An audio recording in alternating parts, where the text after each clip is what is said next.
Salut tout le monde, j'espère que vous allez bien, j'espère que vous êtes en forme. Merci pour le retour de la vidéo précédente parce que j'ai vu quelques-uns de vos commentaires et c'est vrai que ça m'a donné une petite idée. Alors j'avais déjà fait une vidéo sur les écrans, forcément vous savez que ça date pas de si longtemps que ça. Mais c'est des écrans que j'avais pas encore présentés sur la chaîne ou alors très peu, j'avais pas forcément fait une grosse review dessus. Dessus pardon, et en gros... Comment ça fonctionne? Aujourd'hui, si tu souhaites mettre en place vraiment un gros bel écran qui va fonctionner donc en fonction aussi du PC que tu as forcément, parce que si tu veux quelque chose qui est vraiment ultra performant et qui fonctionne vraiment très bien, aujourd'hui ça dépend de l'utilisation que tu en fais. Encore une fois, forcément je reviens encore à l'utilisation que tu en fais. Alors, tu as différents tailles et différents aussi résolutions qui existent. Donc tu as de la 1080p qui est encore beaucoup utilisée par les gamers et même les ultra gamers. On a du 1440p qui commence à être utilisé de plus en plus par de gros gamers aussi. Et la 4K qui commence à être développée à grande échelle mais qui reste encore très cher et qui reste pas forcément accessible à tout le monde. Et les écrans s'élèvent à quasiment plus de 1000 € pour la plupart, ou en tout cas entre 600 et 1200 € pour la plupart.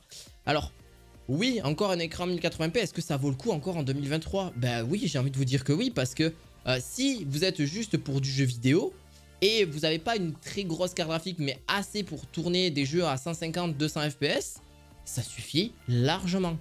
Aujourd'hui, vous avez l'HDMI et le VGA qui est donné avec, et en plus vous avez le FreeSync et le G-Sync. Et c'est totalement abordable. Là par exemple c'est la marque AOC Gaming, donc c'est un 24 pouces, c'est pas très grand, ça reste un écran assez petit, mais qui va jusqu'à 165 Hz, donc vous pouvez avoir un taux de rafraîchissement jusqu'à 165 images par seconde. Alors bien évidemment, là je vous le montre de l'image, alors je verrai si je vous mets quelques petites vidéos que j'aurais trouvées, mais là-dessus, vous pouvez monter jusqu'à 32 pouces, mais ça vaut pas du tout le coup d'aller sur des écrans aussi gros pour une résolution aussi petite. Parce que oui, le 1080, ça commence à devenir assez petit.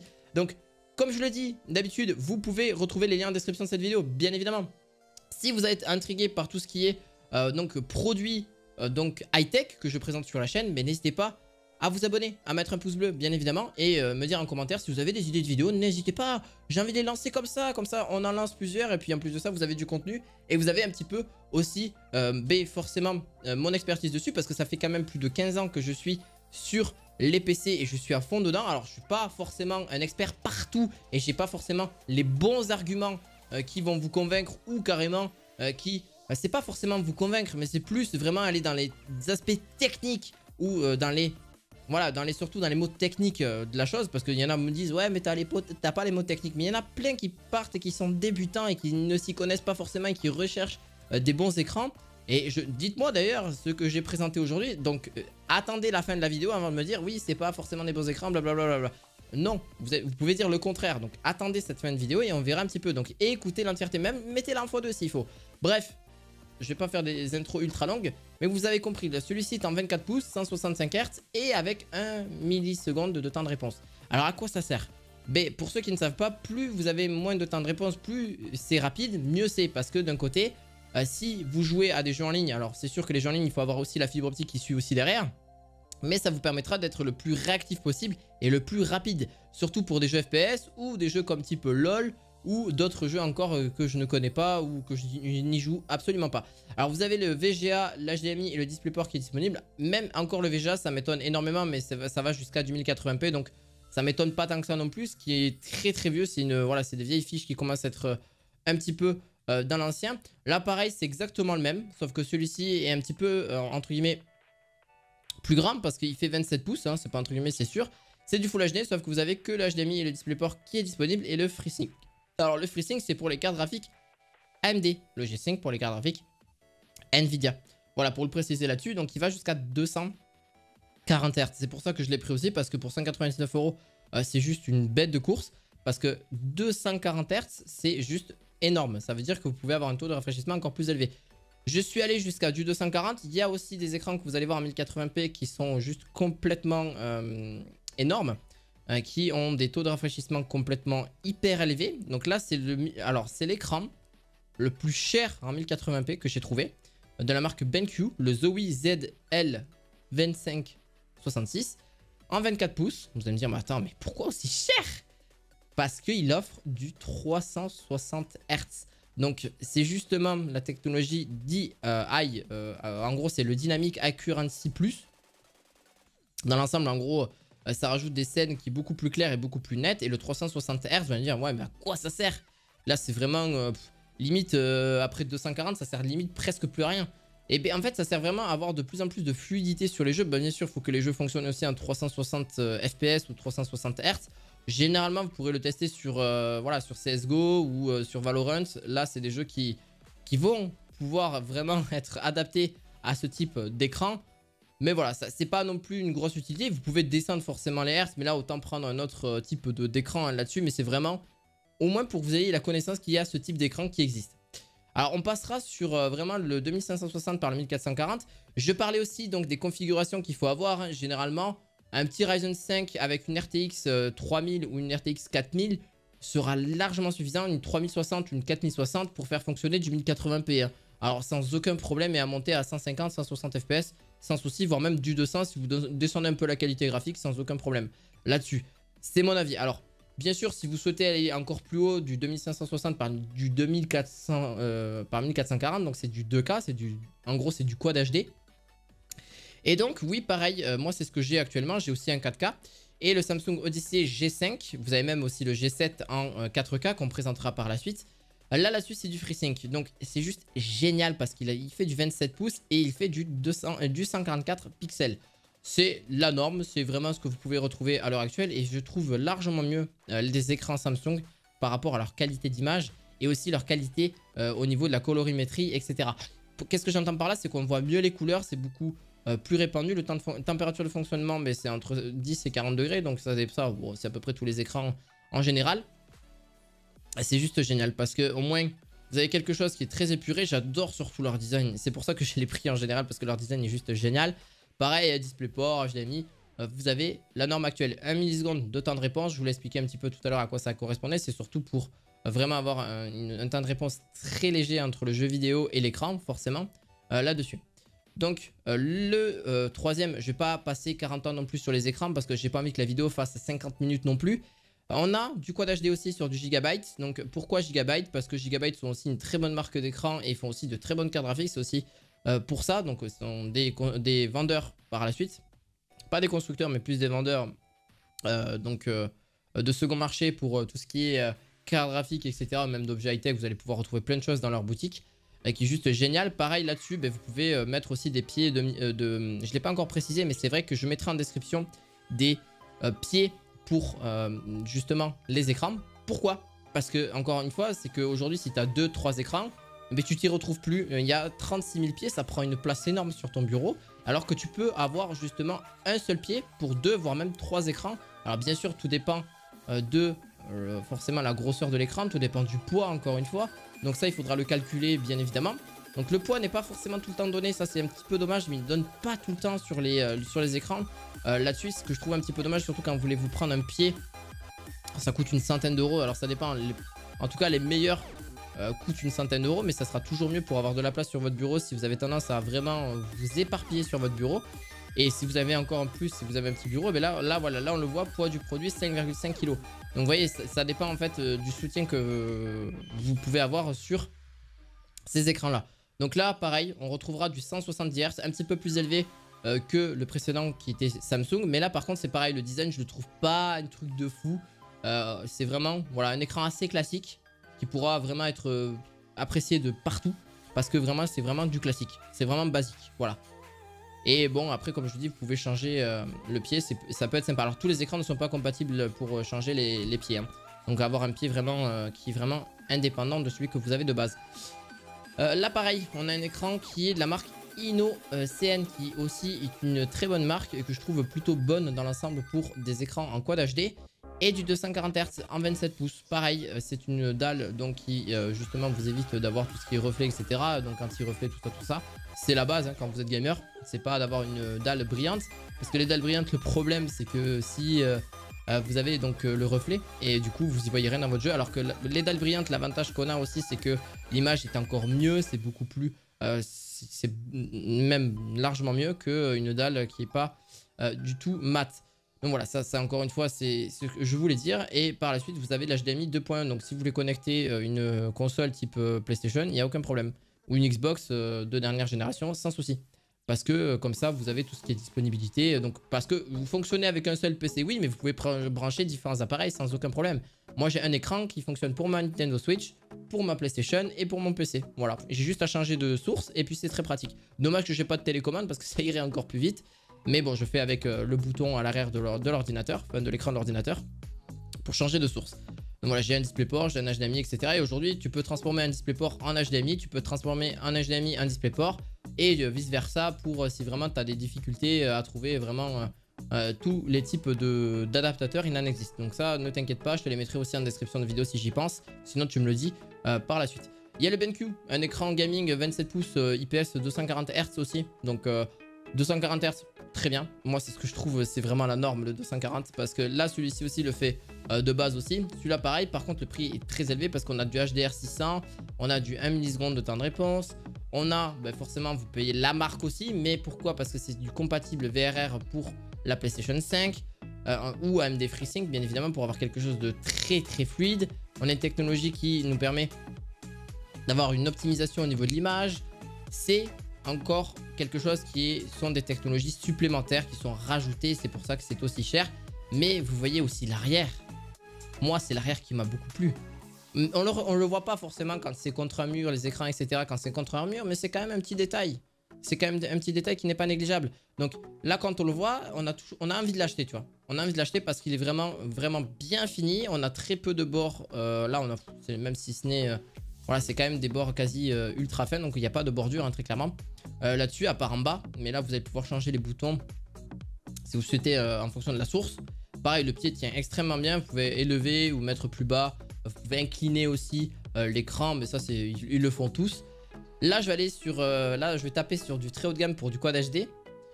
Nvidia comme AMD sont disponibles là-dessus. Mais surtout Nvidia. Parce que c'est e-sport gaming. Là, alors là, c'est vraiment la Rolls-Royce des écrans en Quad HD. Et d'ailleurs, beaucoup ont passé le pas d'ailleurs. Hein. Là, on peut le voir en vidéo.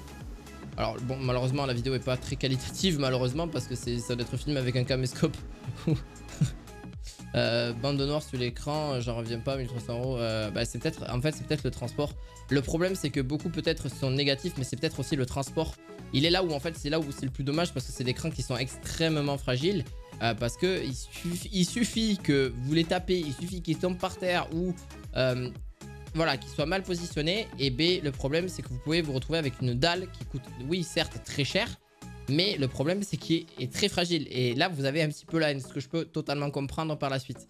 Alors oui, on a une telle fluidité pour du Quad HD. On a du 360 Hz qui est juste énorme là-dessus. Donc, on peut avoir une latence aussi très faible. Je ne l'ai pas forcément dit, mais on a 1 milliseconde de temps de réponse. Parce qu'on a Nvidia Reflex Analyzer qui permet une mesure précise de la latence du système. Encore une fois.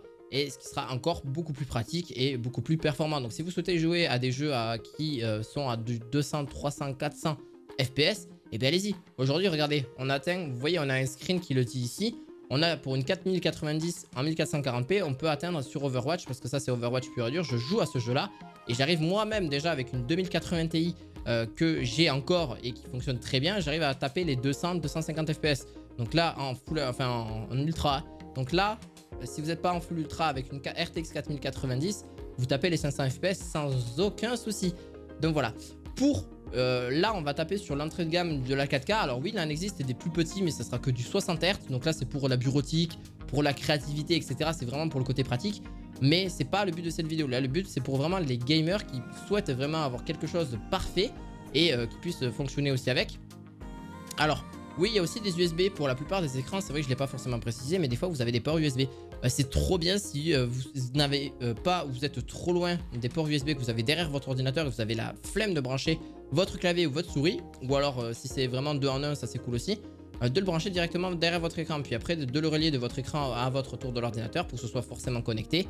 Et avoir donc un petit enfin, c'est vraiment très cool. Et puis de quoi ranger vos câbles, parce que c'est encore une fois fait du câble management. Et ranger vos câbles, que ce soit que ça ne se promène pas. Ça, c'est vraiment un truc à faire. Une fois que c'est fait, vous n'avez plus à le faire. À part quand vous déménagez ou quand vraiment vous décidez de changer de configuration au niveau de celui-ci. Mais sinon, ça ne se change pas. Moi, ça fait 3 ans que c'est comme ça. Rien n'est changé. C'est juste génial. D'ailleurs, n'hésitez pas à aller voir la vidéo que j'ai sortie sur ma vidéo setup parce qu'elle n'a absolument pas changé. Et là-dessus, je trouve que c'est vraiment génial là-dessus. Alors là, on a de l'Ultra HD, du 4K de chez Gigabyte, du 28 pouces et on a du 144 en 4K. Et c'est vraiment, ça a baissé de prix. Hein. Parce que avant, il y a les 3 ans de ça, c'était 700, 800 €. Et encore, il n'en existait pas beaucoup d'écrans 4K en 144.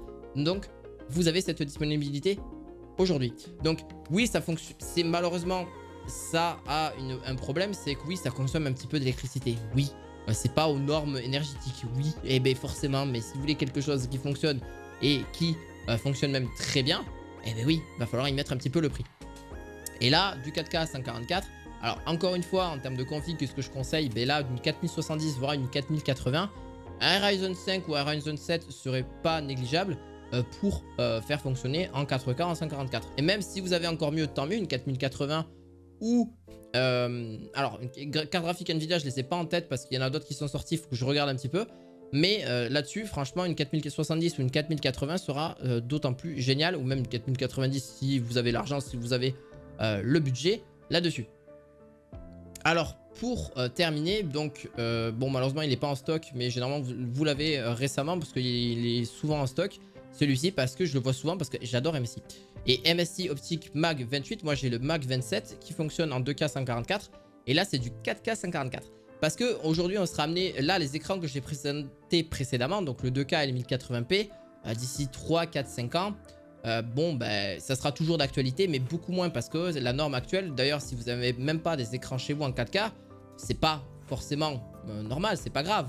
Mais si vous avez aujourd'hui, vous savez de quoi ça parle, parce qu'aujourd'hui la qualité est largement mieux, même pour travailler, pour les logiciels de montage, les logiciels photo, et même encore plus, hein, forcément là pour les jeux vidéo c'est génial, parce que la qualité est largement mieux, on voit que voilà, tout est là. Le PC de toute façon, clairement quand vous avez un bon PC, on le sait tous, hein, c'est largement mieux qu'une console. C'est largement mieux qu'une console, quand on a le budget c'est largement mieux qu'une console.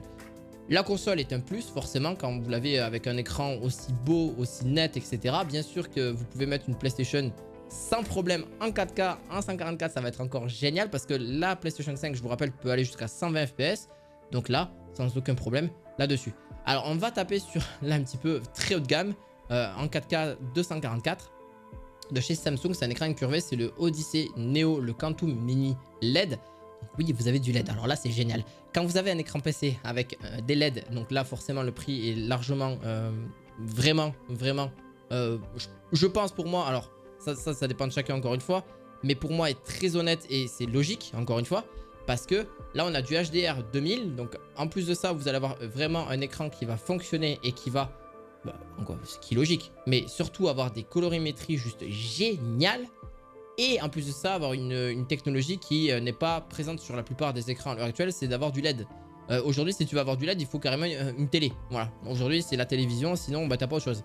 Donc, là, mini LED, plus 1 milliseconde de temps de réponse, 240 Hz encore une fois, du 4K. Donc là, c'est juste génial. Là, c'est vraiment le bonheur pour ceux qui vraiment souhaitent passer à l'action. Alors, il y a très peu de commentaires francophones, parce que c'est pas encore des écrans qui sont beaucoup mis en avant par la communauté, en général. Alors vous allez me dire, oui, mais c'est normal, c'est parce que c'est cher, forcément déjà pour commencer. Forcément, on n'a pas tous besoin d'avoir peut-être du mini LED, du 240 sur du 4K. C'est pas encore trop sur le marché, mais ça va venir de plus en plus d'ici les 2 prochaines années. C'est sûr que tout le monde sera bientôt sur du 4K, et même les gros gamers aujourd'hui seront peut-être plus sur du 1080p parce que en fait ils auront une résolution tellement plus élevée, donc forcément des détails qui seront encore mieux, hein, forcément, parce que c'est bien d'avoir un écran en 1080p 360. Mais aujourd'hui, ça va être malheureusement, vous aurez moins de détails qu'un écran 4K en 240. Parce que les détails seront vraiment disponibles et seront là. Alors, les seules limites que vous pouvez avoir, c'est le problème, c'est la carte graphique, etc. Donc, il faut vraiment avoir la carte graphique, il faut avoir le bon processeur et aussi la RAM qui suit derrière pour vraiment avoir vraiment une bonne machine pour pouvoir faire fonctionner aussi sur un bel écran la technologie qu'il y aura dessus. Alors, le dernier, là, je me suis fait un petit plaisir, c'est pas un écran 4K, etc. C'est un écran au-dessus, donc c'est l'Ultra HD aussi, c'est ultra large. Donc en gros, vous avez 2 écrans en un, c'est Samsung qui présente ça. Vous en avez d'autres aussi, Samsung Odyssey G5 pour seulement 400 €. Vous avez donc du 165 Hz. Pour la simulation, c'est juste génial. En vrai, c'est vraiment génial. C'est surtout utilisé pour la simulation et aussi pour ceux qui souhaitent avoir entre guillemets, 2 grosses fenêtres ouvertes au lieu d'avoir 2 écrans d'ordinateur. Là, vous avez 2 écrans d'ordinateur pour le prix d'un au final. Enfin, pas d'un, j'exagère un petit peu, mais clairement 165 Hz, 1 milliseconde de temps de réponse et aussi pour tout ce qui est simulation de voiture, je ne l'ai pas précisé, mais F1, etc. Là-dessus. Voilà, technologie AMD FreeSync qui est acceptée. Donc voilà, j'espère en tout cas que cette longue vidéo vous aura plu. N'hésitez pas à me dire en commentaire ce que vous en pensez. Si vous avez des idées de vidéos à me dire, n'hésitez pas parce que forcément des fois je suis un peu en panne d'inspiration. N'hésitez pas à mettre un petit pouce bleu, à vous abonner à la chaîne et vous avez tous les liens en description de cette vidéo. Je vous dis à la fois prochaine. Ciao ciao.